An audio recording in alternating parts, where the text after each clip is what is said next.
All right, everybody, welcome back into the Leaning Into Leadership podcast. This is episode 208. As always, I am Dr. Darrin Peppard, and incredibly grateful that you are here with me, joining me on the Leaning Into Leadership podcast. And, you know, one of the things that I am most passionate about in my work is helping school leadership teams move from chaos to clarity.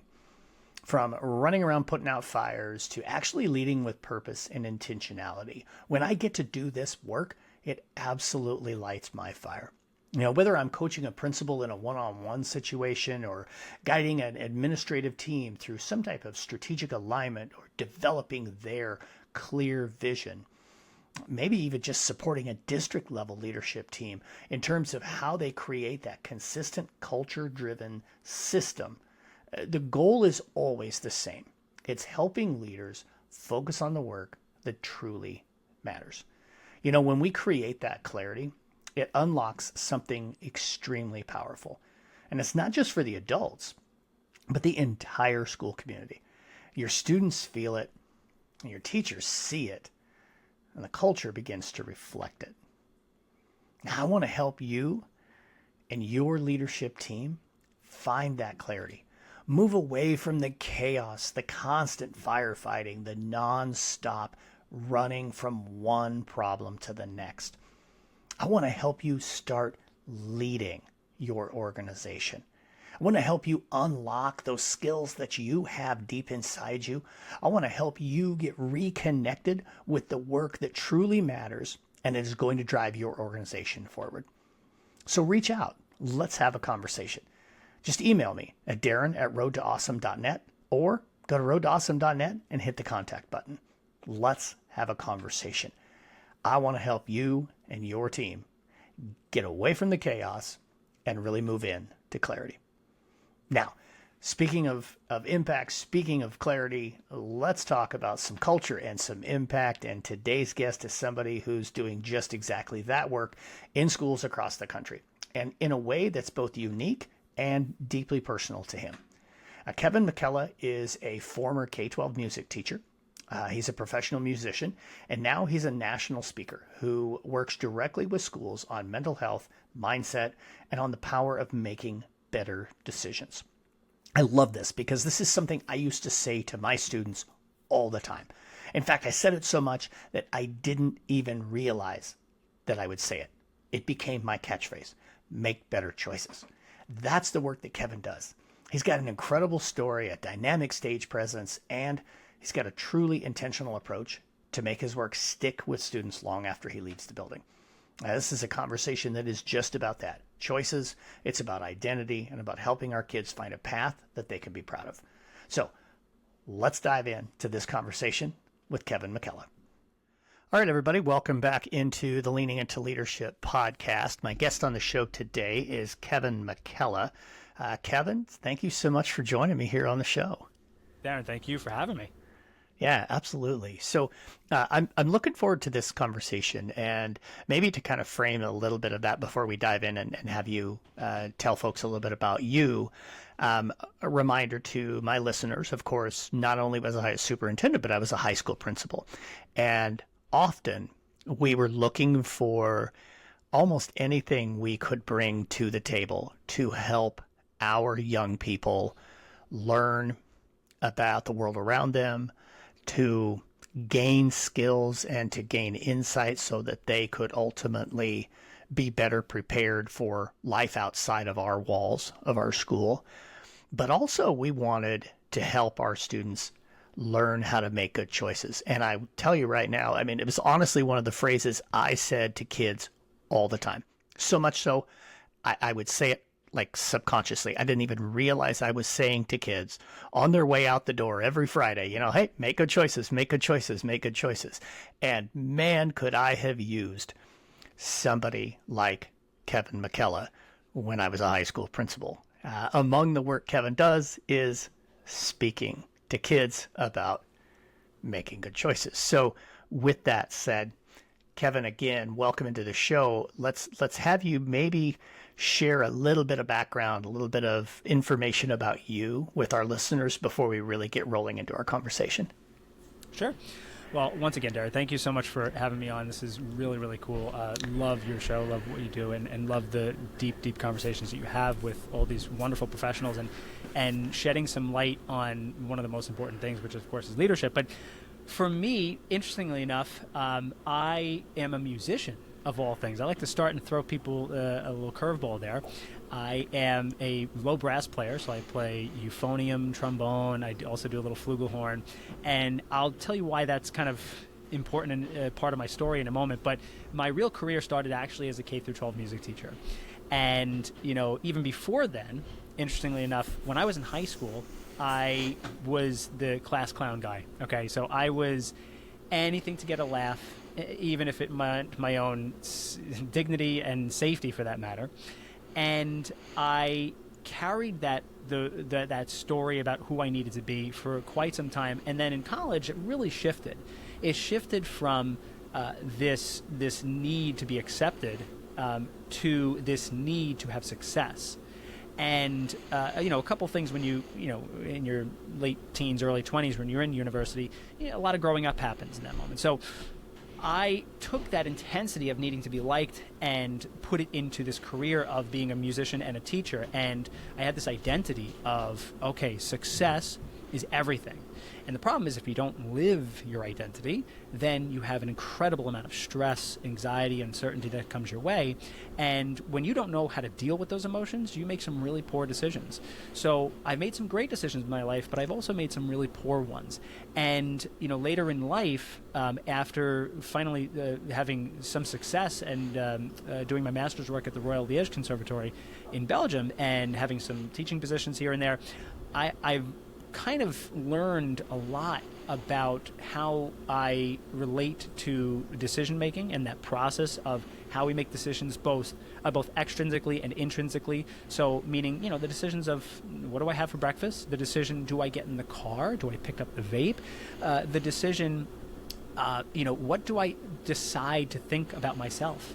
What do I decide to think about others? Everything that we do, every bit of success that our teens have in their lives or lack of success is based on the decisions that we make. So my goal in my journey as a speaker and educator and musician and whatever is to teach teens a process to make better decisions, break it down through a few different formats that I deliver in both assembly formats and workshops, some digital courses and things like that. And I just want kids to realize that their decisions are everything. So. Yeah, I think there's so much to that, and there's certainly a few things in there I want to unpack a little bit further. Yeah, I've said it often as a speaker myself, and to anybody, and I'm sure you get this question frequently too. When people know that you're a speaker, a lot of times they will say, "Ooh, I want to do what you do." How did you get into that? And what exactly is that like? And I've always felt like, and it's one of my all-time favorite quotes. It's certainly, I'm not the one who said it, but it's one that I truly love. And that is, we are uniquely positioned to help the person that we used to be.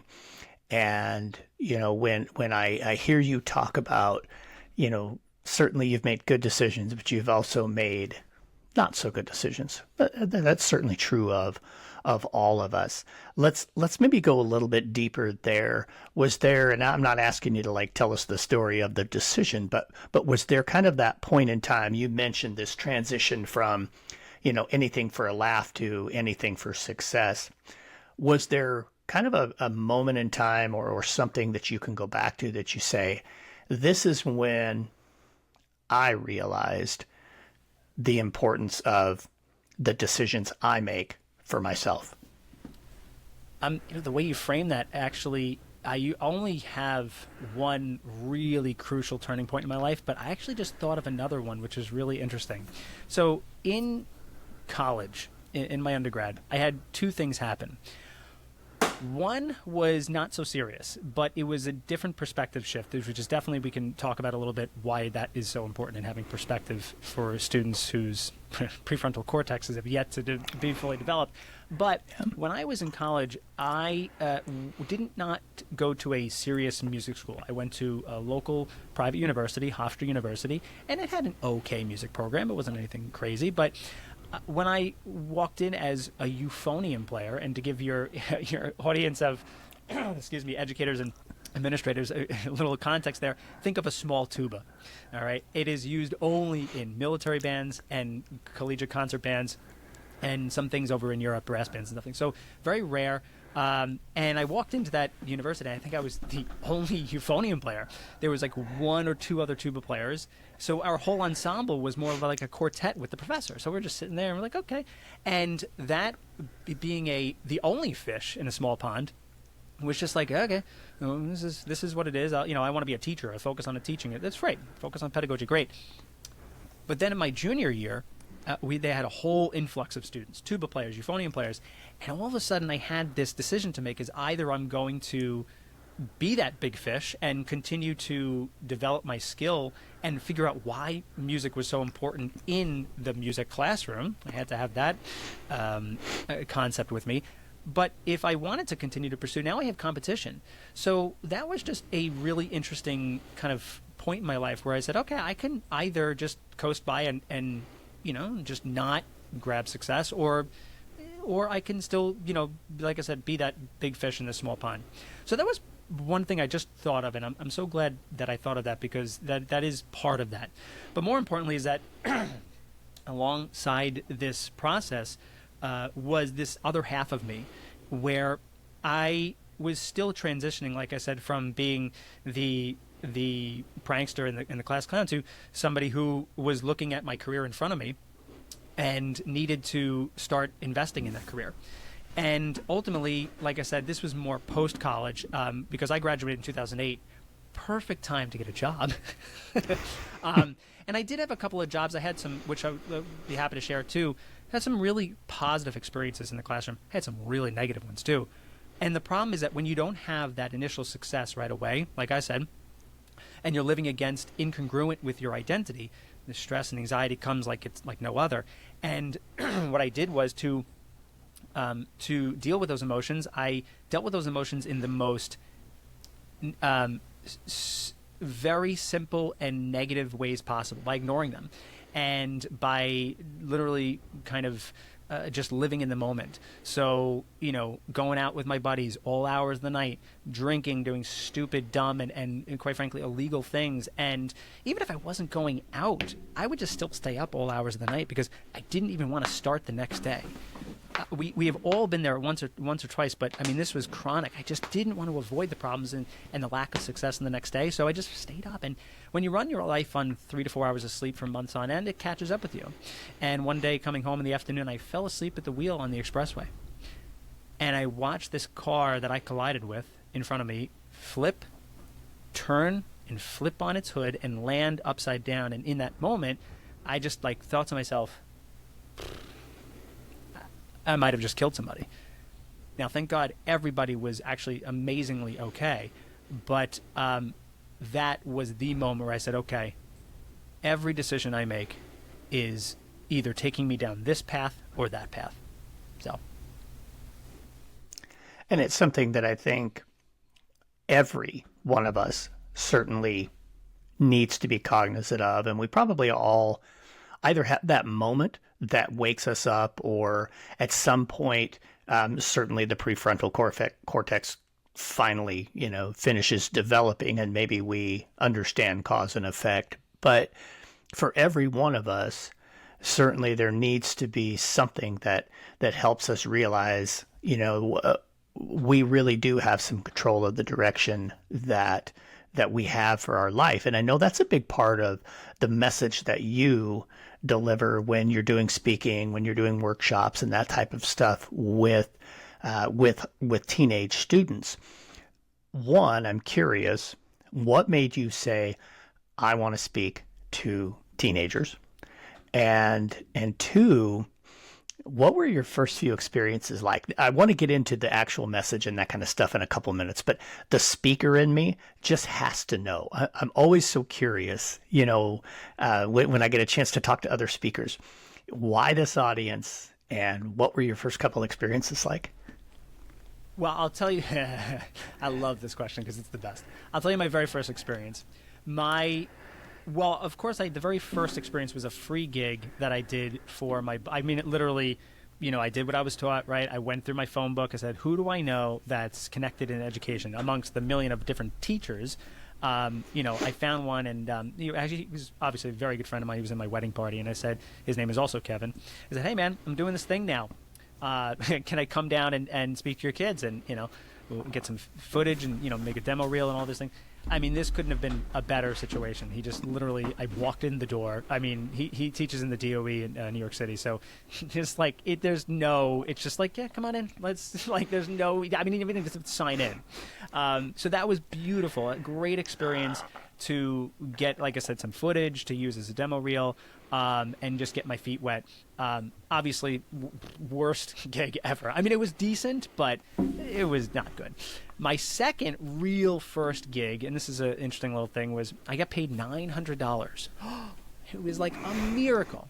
And I was so in the moment. I loved it. It was a really good experience for what it was. But I wanted it to be a little more intimate because there was only so many people. Maybe there was 20. It was a community night. It was 20, 25 people. And the problem was they were all spread out throughout this huge auditorium. So I was like, well, it's an intimate thing. I don't need to use a mic. So I'm pushing. I'm really projecting. And, when you project, you move a lot of air in and out. And what happens when you move a lot of air in and out? Yeah, nice little belch right in the middle there. And I just kind of go, oh, and it just loved right through it. And I'm like, half the people definitely heard that. Okay, I'm going to – but you know what was funny? In that moment, I as embarrassing that was, it didn't even faze me because the whole experience doing that and talking about what was so incredibly passionate to me and also working with some of the actual teens in that community night, I was like, oh my gosh, this is exactly what I was put here on this earth to do. And to answer your first question, excuse me, why do I want to speak to teens? Why do I want to speak to in particular high school students? I think one of the reasons is that my high school experience, while it was silly and I did a lot of stupid things, I had the best 4 years. Probably, I mean, not the best of my life, but just such an incredible experience. I was friends with everybody. I don't think very few people I think didn't like me. And not to say I was Mr. Popular, but I just was friends with every group. I worked hard in my version of working hard back then. I enjoyed myself, and I had the perspective to know that this is such a beautiful, short time of my life. I know things are going to change, and I want students to really, as to the best of their ability, know that it's such a beautiful time, because never again in their life they're going to be in a building where every single adult that comes into that building is there for them. That is such a beautiful time in their lives, and a lot of times they don't have the perspective. They also don't have the perspective to say that, hey, this is one of the few times in my life where I get to devote to myself entirely. I am supposed to be selfish. So I just think teaching them a framework to make even better decisions and try to avoid some bad decisions is such a crucial 80-20, right? The 20% that'll make 80% of the difference. Yeah, 100%. And, I think... man, you hit on some great things there. I love that your first gig was a free gig, that at least you got some demo reel out of it, which is always a good thing.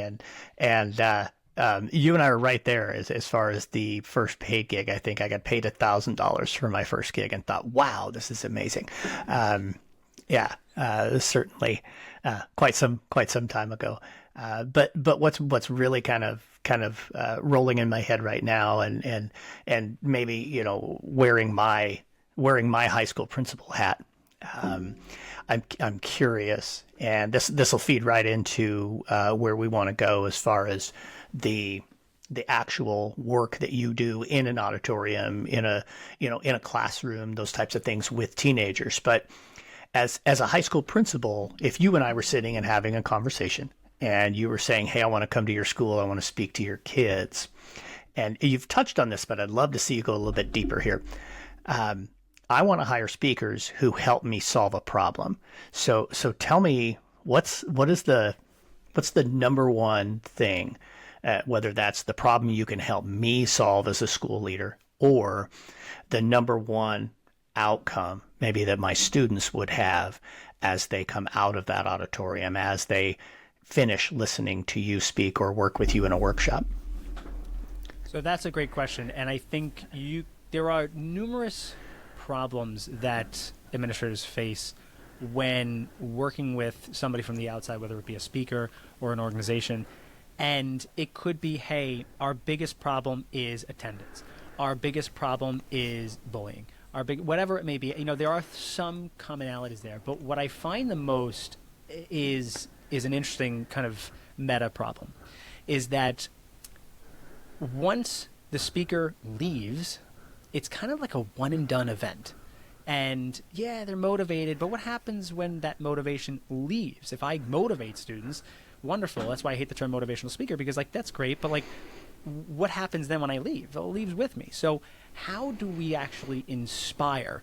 I remember talking with somebody who I can't forget who said this, inspiration. How do students feel inspired to make a change and make better decisions? Well, one of the ways that I do that is to leave as much of a lasting effect as I can. So one of the things that I actually do is present part of my servicing offers is to present something called the Visionary Values Program, where not only do I do a keynote or assembly and a workshop, but then what we'll do is we'll actually, and few schools are taking me up on this because they have their own internal systems. But if they're at the right time where, say, there's a leadership change, or if they're trying to, for lack of a better word, rebrand, and they're trying to make their tenets, right? They make their values, if you will, and have their acronyms.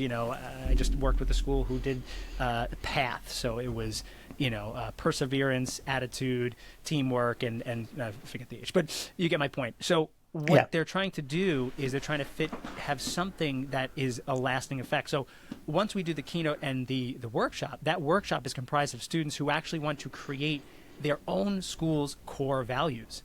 So we actually together write up these core values, and later on we actually work with the staff. So we say, hey, we're not teaching you anything, but this is what the core values that your own students came up with, that we're going to implement school-wide, maybe even district-wide.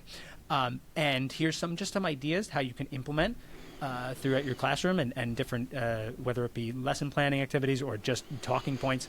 And then at night, we come back and we take those same students who actually created the core values, and they come back at night. We have a community night, and we get everybody involved, parents, general community members, to come and present and say, hey, this is the lasting effect that we want you to help us with. We want you to actually enforce these values at home. So it's this whole cyclical effect. And then on top of that, which is, there are some people doing something to that effect, but on top of that, what I do is I give them a whole bunch of actual physical items. So we create T-shirts that have the values printed on the back with their school logo. We got the wristbands. We got a digital course that comes with that. We got just so many other, banners and different decals, all these things that are really part of a whole program that these kids, by the end of the year, they're like, we get it. All right. Value 1, respect. Value 2, kind of whatever, right?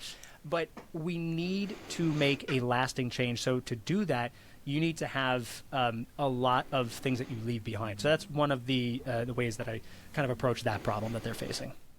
Yeah, no, I think that's really important. When it becomes, I like how you said that. If it's just a one and done, you came in, you spoke, you left, then it is what it is. But when it becomes something that student leaders take some ownership of, take it to the staff, share that collectively with the community, then you have an opportunity for it to become a part of who you really are and for your values to really come out. I think that's really, really powerful. I have one more question. This is kind of an off the wall question, but and I don't know where this is going to lead us, but I think it's going to be a fun question. And then we'll get to the last question I always ask here on the podcast. But as a speaker, we're asked all kinds of questions. And my primary audience are adults, typically in the leadership space, a little bit different than speaking to kids. And I've certainly, done my fair share of speaking to kids. And kids ask some really entertaining questions. So, and I know I gave you no advance warning on this, but I just have to ask, what are maybe one or two of the most entertaining questions you've ever had from a kid? Okay. So I'm trying to think of a really good one. I have one that's always reoccurring. Probably every other gig I get this question. So I'll definitely share that one. But I'm just trying to think if there's any like the funniest question I've ever. Okay, all right. I got a situation that happened. But Okay. All right, here we go. So here's the common question that I get probably literally every other gig. So being a conservatory trained musician, I incorporate music into the program. So, again, the whole reason why is not because it's only fun and entertaining, which of course it is, but I use it as a teaching tool. And third, I talk about some of the decisions I've made that made me go down this path of music and leaving the country and going study in Europe at the conservatory. So fine. So that's part of it. So, the first thing I do, I'm playing. So right when they're all walking in, I've got my flugelhorn right in my hand. And I can't tell you how many times students say, "Hey, do you play that?" And I'm like thinking to myself, no, I don't. I don't know what this is. I don't like, like that. It's always, and I don't want to be rude because like the first time I was like, no, I don't. All right, that was rude. So I just be like, yeah, I will try. We'll give it a shot. Now the one thing that sticks out was interesting. It wasn't really a question, but he said, when did you graduate? When did you graduate high school? I'm like, all right, well, I graduated 2005, And he's like, wait, do you live around here? I was like, yeah, I live Nassau County, Long Island, New York. And he's like, oh, really? My dad used to be in, he grew up in Nassau. What town? I said, Massapequa, Plain Edge. And he's like, wait, what? He's like, you graduated Plain Edge? He's like, what year? 2005. He's like, my dad graduated. So we graduated through a small, about 230 kids. And I thought I knew everybody. But this kid was so determined that I forget the father's name, but and I'm like, and first of all, I'm like, you're in middle school, and I have like a 4-year-old at home. I'm like, all right, now I'm starting to feel old, number one. Number two, I don't remember his name. So like, this was just one of those moments where I was like, I got to go find my yearbook when I go home. Yeah, listen, I get so many random questions in so many random situations. It's never the same. Let's put it that way. Yeah, for sure. I had a couple of different times. I have had situations where I'm speaking at an event and somebody will come up afterwards and say, hey, do you remember so-and-so? And either it was somebody that I had worked with or I hired as a principal, or one time I'm speaking at an event in Nashville and I look down in the front row and one of my former students is right there. And I just stopped what I was doing and she stood up and gave me a hug and I'm like practically in tears and I'm telling everybody in the audience, like, this is one of my former students right here. And so you never know what's going to come at you when you stand up in front of an audience, no matter whether it's middle school kids or if it's grown-ups. Outstanding stuff, Kevin. I know people are definitely going to want to reach out and learn more about your program, and we'll talk about that here in just a second. But our time is flying by, and we're already at that point in time. I got to ask you the same question I ask everybody here on the podcast. It's the Leaning Into Leadership podcast. So what, Kevin, are you doing to lean into leadership? What I'm doing to lean into leadership is to lean into myself. And what I mean by that is if I'm going to be a leader as a father, a leader as a person in the education space, a leader for teens, I'm going to have to make sure I put my oxygen mask on first before I help others. Okay, so for me, years and years and years, well over a decade now, I have been implementing a fairly rigorous morning routine, a workout, meditate, breathe, stretch, eat right, all these things. And I literally have, the first thing on my app has like the 5 boxes or whatever. So anyway, the point of this is that since the speaking business has been really, really taking off in the last few years, I find myself eating into that time, where I really now is like, doing a couple of sets in my gym, downstairs here, and like I don't know, like maybe brushing my teeth. Like it's not good. So to lean into leadership, I'm leaning back into myself, and I'm reorganizing a couple things and really focusing on that morning routine so that I can go into the rest of my day being the best version of myself. And for teachers, listen, if you have to wake up at 4:45, yeah, maybe you're not going to spend a 2-hour morning routine doing what you need to do. But even if it's a 15-minute process where you write 3 things down you're grateful for, if you, like I said, do a little mantra or do a little breathing exercise, whatever it is, if you just did take that little bit of time to invest in yourself, I can promise you later on when you're faced with, a disciplinary issue and or some things that you just notice that the state require, whatever it is, you're going to be able to handle that so much better. Yeah, I love that. That taking care of ourself. A lot of times people don't think about that as leadership, but it very much is leadership. You certainly need to take care of you before you can take care of others. I really appreciate that answer. So, Kevin, people are definitely going to want to reach out, learn more about the work you do, helping teens make better decisions. So how do people get in touch with you? How do they learn more about your work and ultimately say, hey, I want to bring Kevin to my school? Yeah. So if you head over to kevinmecchella.com, or if you just search my name, Kevin MECC, you're going to find my site, which obviously you find all of my social media silliness, but you'll find my site, which goes into a little bit more deeper dive of what this program actually is about. And then pretty much all over the site, it says book a call. And that would be the next step. If you guys would like to learn a little bit more about, how I help teens and how I help districts make better decisions, then you just book a call and we'll find some time to have a deeper chat. Yeah, and folks, I would tell you when you go on that site, Kevin's got a really good, it's like maybe about a 3.5 minute video where you get to see him in front of an audience, but you also get to listen to him talk about why this work is so important to him. Definitely worth you going and checking out. And I got to say this too, this is the very first time that we've had anyone talk about a flugelhorn or a euphonium here on the podcast, and you've said them both twice. So congratulations for that piece. My work here is done, folks. Your work here is done. Exactly. Oh my gosh. That is just such wonderful stuff. Kevin, thank you so much for joining me here on the podcast. I will say this really quick.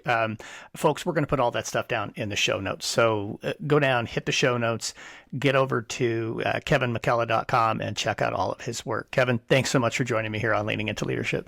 No, Darrin, thank you. It's been an absolute pleasure. Thank you for the work you do. I appreciate it. Thanks so much.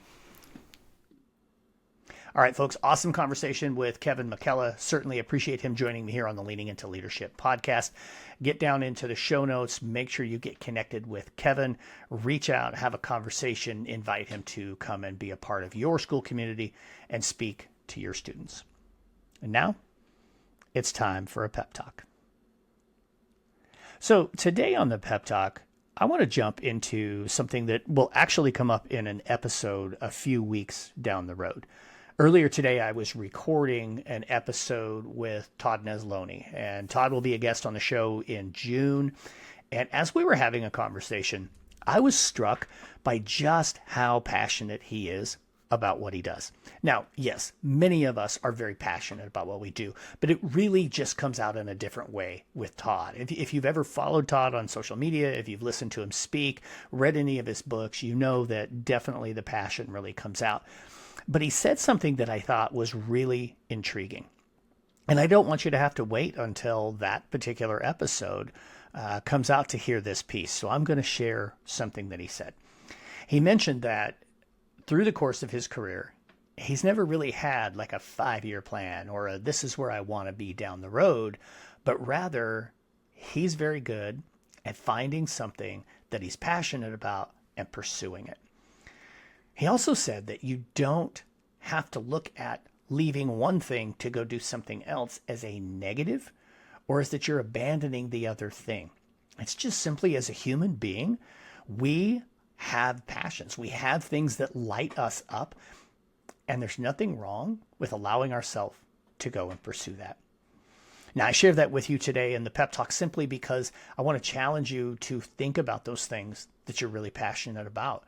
Are you still pursuing those things? Or is there something holding you back from chasing that thing that you would love to be doing? Don't allow yourself to get held back. Don't allow yourself to say, no, maybe I don't want to do that. And I'm not saying go quit your job tomorrow. Don't misunderstanding me. But certainly if there are some things that you really care about that really light you up, go ahead, start to lean into that and allow yourself to work in areas and work in spaces that you're really passionate about.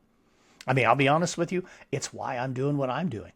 I was very passionate about helping leaders grow, helping leadership teams grow, helping people find clarity and get out of the chaos. Now I do it full time and I'm passionate about it. I think you probably know that. So one more time, find that thing you're passionate about and don't be afraid to pursue it. Thank you guys so much for joining me here on the Leading into Leadership podcast. If you have not yet given us a rating on your favorite podcast platform, please, folks, spend the 2 or 3 minutes to go give us a 5-star review, say some words, share some feedback with me. Those are the types of things that really make a difference and help drive the algorithm so more people have an opportunity to hear our Leaning into Leadership message. So with that, get out there, have a road to awesome week.